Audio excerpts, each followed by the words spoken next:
Welcome to Banfield. The manhunt for Gonzalo Lopez is finally over. The escaped inmate was gunned down by Texas police overnight, but only after killing 5 more innocent people in the 3-week-long run that he had in the woods.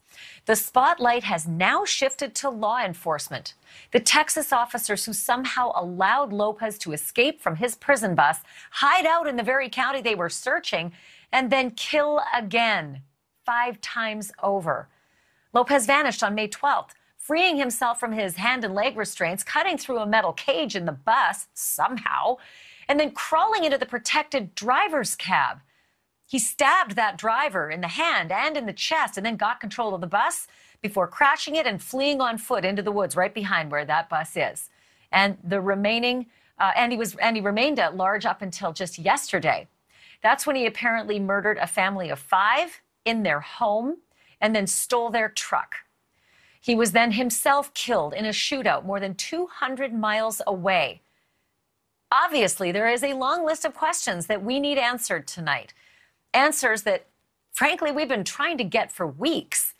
NewsNation senior national correspondent Brian Entin is in Centerville, Texas, live tonight. Brian, we're just learning this new information about the family that was killed. Yeah, it is just heartbreaking, Ashleigh. You know, when you're here on the ground and you talk to people, obviously this is what everyone is talking about. Most people are somewhat relieved that this nightmare is over. So many here told me that they have literally been sleeping in their beds with their guns every night because they've been so frightened. So there's some relief, but there is also so much heartbreak here because of how this ended and because 5 innocent people, a family, all killed. Take a look. We are getting our first look at the 5 victims, the family. This is 66-year-old Mark Collins. This is the grandfather, 18-year-old Waylon Collins, one of his grandsons who just graduated high school, 16-year-old Carson Collins, 11-year-old Bryson Collins, and 11-year-old Hudson Collins. Someone close to the family put it this way to me tonight. He said, an entire family has basically been wiped out. The manhunt for convicted Texas killer and Mexican mafia member Gonzalo Lopez ended the worst way possible.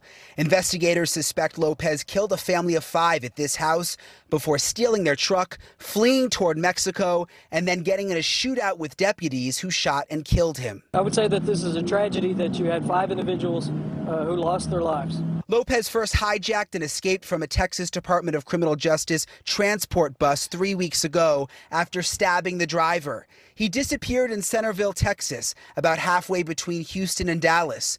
That's where he's suspected of killing an adult and 4 children before taking off in their truck yesterday. 4 hours away, deputies in Jourdanton, Texas, south of San Antonio, spotted him last night. They used spike strips to stop him and say he was armed with an AR-15 and a handgun. Deputies say he shot at them, so they shot back, killing him. Authorities say the family that lived on the property behind me is from Houston, and they would spend the weekends here. You take a look and you can see their front gate has been turned into a memorial where neighbors and people who live in the area have been leaving balloons. Police have been coming and going all day long. The latest from authorities is that they believe that the family was alive yesterday morning and that the murders may have happened in the afternoon. Neighbors are furious. The Texas Department of Criminal Justice did not find Lopez sooner. They're still processing how all of this ended. Exhausted, relieved, heartbroken. It's a lot of a mixed emotion. Did you think he was here all this time? No. I think we all began to let our guard down and believe that he may have left Leon County.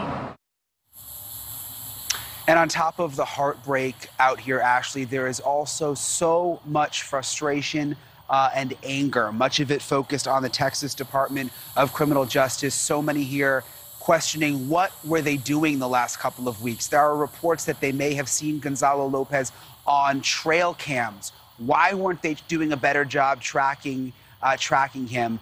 People out here are really demanding some kind of accountability and answers. Ashleigh? Understandably, Brian, understandably, I think I would just be livid and just fraught with sadness if I lived in that community, knowing that my neighbors were killed and absolutely senselessly. Brian Entin, live for us tonight. Thank you for that. Thank you for watching. Go to newsnationnow.com to find NewsNation on your television provider. And don't forget to click the red subscribe button below to get more of NewsNation's fact-driven, unbiased coverage.